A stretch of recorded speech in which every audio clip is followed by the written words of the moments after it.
So hello and welcome guys, class of science में आपका स्वागत है। मैं हूं कन्हैया पवार और आज मैं लेकर आया हूं class 10th Hindi and English medium का 2 मार्च 2022 को जो विज्ञान का पेपर हुआ है उसका सॉल्यूशन मैं आप तक लेकर आया हूं। और साथ ही मैं आपको विद प्रूफ ये बताना चाहता हूं कि क्लास ऑफ साइंस का चैनल आपके लिए यानी क्लास 10th के स्टूडेंट के लिए कितना उपयोगी है, विद प्रूफ बताने वाला हूं। क्योंकि जो 3 पार्ट्स में मैंने IMP क्वेश्चन की लिस्ट दी है उसमें से ही पेपर का मैक्सिमम पार्ट सच में आया है। तो आप वीडियो को पूरी और ध्यान से देखिए, इसमें आपको पेपर के सॉल्यूशन के साथ साथ उन क्वेश्चनों को बताया जाएगा जो मैंने लिस्ट में दी थी और वही क्वेश्चन पेपर में आए हैं। तो चलिए देखते हैं आपका पेपर यानी कि विज्ञान साइंस क्लास 10th 2 मार्च 22 के सॉल्यूशंस शुरू करते हैं। जैसा कि पेपर में पहले हिंदी मीडियम में आंसर दे रखे हैं, उसके बाद नीचे से इंग्लिश मीडियम में, तो मैं भी पहले हिंदी मीडियम से आंसर बताना चालू करता हूं। आपका पहले नंबर का क्वेश्चन है, लोह चूर्ण पर तनु हाइड्रोक्लोरिक अम्ल डालने से क्या होता है? तो इसका आंसर पहला वाला है, हाइड्रोजन गैस एवं आयरन क्लोराइड बनता है। अगर आपके क्वेश्चन 2 की बात करें तो इसमें सबसे अधिक अभिक्रियाशील धातु है, सबसे अधिक क्रियाशील धातु का आंसर भी आपका पहला ही है, Na यानी कि सोडियम। क्वेश्चन नंबर 3, मुकुलन द्वारा अलैंगिक जनन किसमें होता है? यहाँ पर मिसप्रिंट है, मुकुलन द्वारा अलैंगिक जनन जो होता है आपका आंसर नंबर बी रहेगा यानी कि यीस्ट। क्वेश्चन नंबर 4 की बात करें, निम्नलिखित में से कौन मानव के मादा जनन तंत्र का भाग नहीं है? तो आपका जो ऑप्शन सी है शुक्रवाहिका, ये नर जनन तंत्र का भाग है, बाकी सब मादा जनन तंत्र के भाग हैं। तो आपका सही आंसर रहेगा शुक्रवाहिका। क्वेश्चन नंबर 5 की बात करें, लेंस की क्षमता का ऐसा ही मात्रक, तो इसका आंसर भी आपका सी वाला है, डायोप्टर। और 6 नंबर पे जो आपका प्रश्न है, मानव नेत्र जिस भाग पर किसी वस्तु का प्रतिबिंब बनाते हैं वह है, आंसर नंबर डी रहेगा, दृष्टि पटल। और 7th वाले क्वेश्चन की बात करें, अभिनेत्र लेंस की फोकस दूरी में परिवर्तन किया जाता है, तो इसका उत्तर होगा पक्षमाभि द्वारा। पक्षमाभि हमारी आंखों की मांसपेशियां होती है जो आंखों के लेंस को एडजस्ट करती रहती है। क्वेश्चन नंबर 8 की बात करें, जीवाश्म ईंधन है, तो इसका आंसर ए वाला है, कोयला एवं पेट्रोलियम। अब बात करते हैं इंग्लिश मीडियम की, तो इंग्लिश मीडियम में वही क्वेश्चन है लेकिन इंग्लिश लैंग्वेज में है। What happens when dilute hydrochloric acid is added to iron filing? Answer is first, hydrogen gas and iron chloride are produced. When we come to the question number 2 यानी कि question number 2 की बात करें, the most reactive metal is, answer है Na sodium. Question number 3 की बात करते हैं, asexual reproduction through small buds takes place in, answer रहेगा B yeast.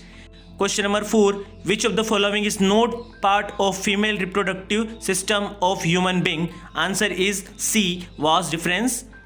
Question number 5, SI unit of power of lens is, power of lens का SI unit है dioptre, answer रहेगा सी। Question number 6 की बात करें, human I forms the image of an object at its, इसका answer है D retina.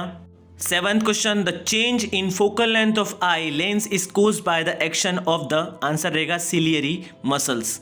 8th की बात करें, fossil fuels, answer is a वाला आंसर है, कोल एंड पेट्रोलियम। क्वेश्चन नंबर 2 की बात करते हैं, हिंदी मीडियम में पहले है, तो आपका रिक्त स्थान है, न्यूलैंड ने डैश का सिद्धांत दिया, इसका उत्तर रहेगा अष्टक नियम का सिद्धांत दिया। न्यूलैंड ने अष्टक नियम का सिद्धांत दिया। मछली के हृदय में केवल डैश कोष्ठ होते हैं, इसका उत्तर रहेगा 2, यानी कि मछली के हृदय में 2 कोष्ठ होते हैं। तीसरा है, हरे पौधे अपना डैश स्वयं बनाते हैं, यहाँ पर उत्तर रहेगा भोजन, हरे पौधे अपना भोजन स्वयं बनाते हैं। 4th है, वायवीय श्वसन डैश की उपस्थिति में होता है, यानी कि किसकी उपस्थिति में होता है, तो इसका उत्तर रहेगा ऑक्सीजन, वायवीय श्वसन ऑक्सीजन की उपस्थिति में होता है।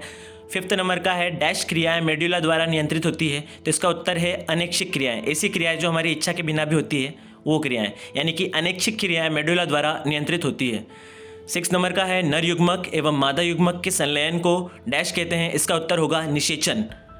7 नंबर का है, विद्युत धारा का ऐसा ही मात्रक है, इसका उत्तर रहेगा एम्पियर। और 8वां है, डैश में ऊर्जा का प्रवाह एक ही दिशा में होता है, तो इसका आपका उत्तर होगा खाद्य श्रृंखला में ऊर्जा का प्रवाह एक ही दिशा में होता है। Any fill in the blanks को अगर हम इंग्लिश मीडियम में देखें तो आपका पहला रहेगा, Newlands gives the law of octet, आपको आंसर में लिखना है ऑक्टेट। सेकेंड है, फिशेज हैव ओनली, यहाँ पर आंसर आएगा आपका 2 chambers in their heart. Third रहेगा, green plants make their own, तो आपका आंसर रहेगा फूड। और 4th में रहेगा, aerobic respiration occurs in the presence of, इसका आंसर है ऑक्सीजन। फिफ्थ में dash actions are controlled by the medulla, तो यहाँ पर आपको लिखना है involuntary actions are controlled by the medulla. Six number का है the fusion of male gamete and female gamete is called, इसका आंसर आएगा फर्टिलाइजेशन। सेवन नंबर का है the SI unit of electric current is ampere. Eighth number का है in day is the flow of energy in unidirectional, then your answer will be the food chain, आपका answer रहेगा food chain. इसके बाद फिर से हिंदी मीडियम के लिए सही जोड़ी देख लेते हैं। साधारण नमक का सूत्र रहेगा बी कॉलम में NaCl। आयोडीन अधातु तत्व, ये एक चमकदार धातु होती है, तो इसका आंसर रहेगा चमकीला। तीसरे नंबर पे लिखा है मिश्र धातु, ये एक्चुअल में मिश्र धातु होना था, मिस प्रिंट है। मिश्र धातु का उत्तर रहेगा कांसा। पलकों का झपकना, उत्तर रहेगा प्रतिवर्ती क्रिया। हाइड्रा में प्रजनन के लिए आपको आंसर लगाना था मुकुलन। अनुवांशिक पदार्थ है DNA। चुंबकीय क्षेत्र की तीव्रता का मात्रक रहेगा ऑर्स्टेड और चुंबकीय पदार्थ रहेगा लोहा। इसी को इंग्लिश मीडियम में देखते हैं। मैच द कॉलम, एक तरफ कॉलम A है, एक तरफ कॉलम B है। Formula of common salt is NaCl। Non metal iodine lustrous, alloy bronze, blinking of eyes eyelids, reflex action, reproduction in hydra, budding, genetic material DNA। The unit of magnetic field strength is oersted. Magnetic material का answer रहेगा iron. अब चलते question number 4 में। Hindi medium के लिए पहले है अम्लीय विलयन के pH का मान लिखिए, तो यहाँ पर आपको लिखना था अम्लीय विलयन का pH मान सदैव 7 से कम होता है। आप इसे चिन्ह के द्वारा इस तरीके से दर्शा सकते हैं। फिर दूसरा है दो या दो से अधिक धातुओं के समांगी मिश्रण को कहते हैं मिश्र धातु, इसका उत्तर रहेगा मिश्र धातु। तीसरा है दो तंत्रिका कोशिकाओं के मध्य खाली स्थान को क्या कहते हैं, तो इसका उत्तर रहेगा साइनेप्सिस। चौथा है रजोधर्म की अवधि कितने दिन की होती है, तो इसका उत्तर रहेगा 3 से 5 दिन। अनुवांशिकी के जनक का नाम है ग्रेगर जॉन मेंडल। छठा है लेंस सूत्र। लेंस सूत्र होता है 1/f = 1/v - 1/u। सातवां है विद्युत परिपथ का क्या अर्थ है, तो आपको इसकी परिभाषा लिखना थी। आप इसका उत्तर एक वाक्य में भी लिख सकते हैं कि चालक तार एवं विद्युत संयोजन के द्वारा बनाया गया ऐसा परिपथ जिसमें विद्युत का परिवहन हो सकता है, उसे विद्युत परिपथ कहते हैं। और आठवां क्वेश्चन है चुंबक के कितने ध्रुव होते हैं, तो चुंबक के केवल 2 ध्रुव होते हैं, N ध्रुव और S ध्रुव। हिंदी में इसे कहेंगे उत्तरी ध्रुव और दक्षिणी ध्रुव। अब इसे इंग्लिश में देख लेते हैं। Right the answer in 1 sentence, तो आपका क्वेश्चन नंबर फर्स्ट है write the pH value of acidic solution, तो आपका आंसर रहेगा the pH value of acidic solution is always less than 7। फिर आपका क्वेश्चन नंबर 2 की बात करते हैं। What is the homogeneous mixture of 2 or more metal, तो आपको आंसर लिखना है the homogeneous mixture of 2 or more metal is mixed metal or alloy. What is the gap between 2 nerve cells is called, तो इसका answer रहेगा synapsis is called the gap between 2 nerve cells. Fourth वाले का answer है how many days are period of menstruation, तो आपको answer लिखना there are 3 to 5 days of period of menstruation. Fifth वाला है what write the name of father of genetics, तो आपको आंसर में लिखना the father of genetics is Gregor John Mendel. Sixth में है write the lens formula. The lens formula is 1/f = 1/v - 1/u। 7 number का question है what does an electric circuit mean, the loop which contains electric wire bulbs in which the current can flow is called electric circuit. 8th वाले का answer रहेगा how many poles does an magnet have, the magnet है only 2 poles north and south पोल।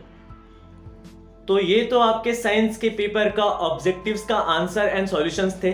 अब आपको मैं उन questions के बारे में बताना चाहता हूं जो मेरे IMP क्वेश्चन की लिस्ट में थे, यानी कि पार्ट 1, पार्ट 2 और पार्ट 3 में कौन कौन से क्वेश्चन ऐसे मैंने बताए थे जो मेन एग्जाम में आ चुके हैं। उन क्वेश्चन के नाम है, उन क्वेश्चन के नंबर है question number 1, question number 2, question number 5, question number 6, question number 7, question number 8, question number 19, question number 23 और पार्ट 2 में से आया है question number 27, question number 29, question number 34, question number 37, question number 39, question number 47 and question number 49।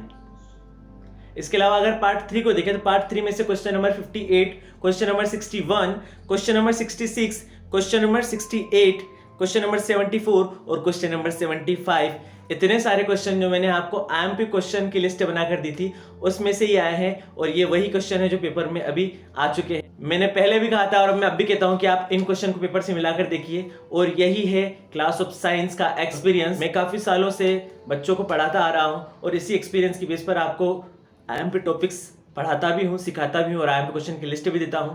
ये वाला session यहीं पर खत्म हुआ है, तो आप क्लास 10th के जितने भी नए स्टूडेंट हैं वहां तक या फिर उन स्टूडेंट्स तक इस चैनल को जरूर से जरूर शेयर कीजिए, ताकि वो साल भर में इस चैनल से अच्छे से पढ़कर बहुत ही ब्रिलियंट मार्क्स ला सके, और हो सके तो वो फुल मार्क्स भी ला पाएंगे इस चैनल से। क्या करना है आपको, ज़्यादा कुछ नहीं करना है, आपको केवल 5 से 6 मिनट या 7 मिनट की वीडियो देखना है। आपको आंसर अपने आप याद हो चुका होगा, यानी कि उसका कॉन्सेप्ट आपके माइंड में फिट हो जाएगा, एंड देन आपको आंसर याद रखना मुश्किल नहीं होगा, बहुत ही आसान होगा।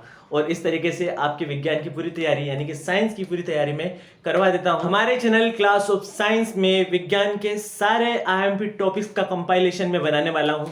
हर एक टॉपिक को इजी तरीके से समझाने की कोशिश करूंगा, और इन्हीं इजी टॉपिक से पूरा चैनल आपको भरा हुआ मिलेगा। आपको केवल यूट्यूब पर class of science Pawar search करना है और ये सारे के सारे वीडियो आपके लिए हैं बिल्कुल फ्री। तब तक के लिए इजाजत दीजिए। Thank you very much.